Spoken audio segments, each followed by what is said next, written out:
The little groundhog dude, Punxsutawney Phil, he did say we have 6 more weeks of winter. However, outside it is 47 and my hibernating koi fish are very active. So if you wanted ice, it could be happening if you look at just the general weather, man. But who knows at this point? Are we gonna listen to Punxsutawney Phil or are we gonna listen to actual science with the weather? That's a little sacrilegious for everyone who loves Groundhog Day, but I just love the movie.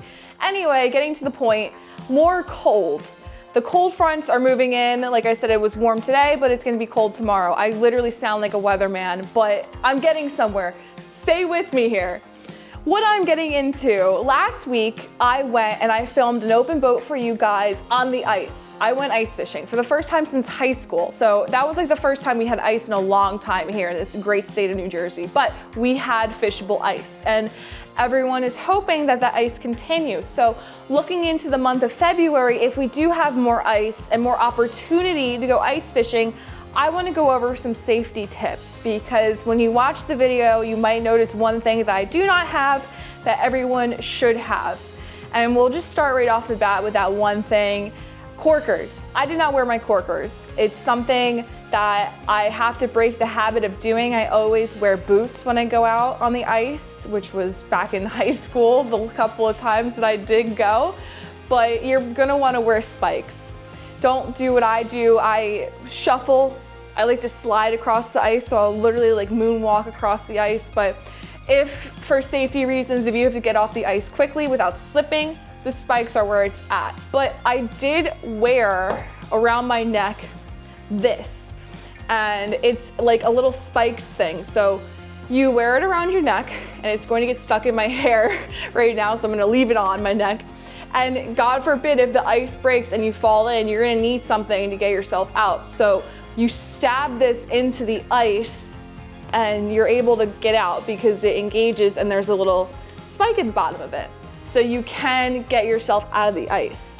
Another thing that I heard from a lot of guys who've been ice fishing longer than I've been around is like using bring a giant tree branch out there and use that to cover ground better if you fall in, and a ton of different things like a rope. You can have a recovery rope tied to you and then tied to something on the shoreline to pull yourself out. But I don't even like thinking about if the ice breaks, but that's a safety factor that you have to take into consideration when you're jigging on the ice. So like I said, the corkers or spikes on your boots, having the spikes thing around your neck, going with a buddy. Always bring either like 1 or 2 other people, and plus you got more tip ups to check anyway. Safety is in numbers when you're on the ice, especially if you're going someplace remote. If you go somewhere by yourself, if you have to ice fish by yourself, tell someone where you're going just so they know in case they don't hear back from you, or if they don't get fishing pictures from you in a little while, they can, you know, maybe check in and send someone down there to make sure you're not a popsicle stick. But there's a lot of common sense safety factors. Another thing, like when I just went ice fishing, you trust your gut.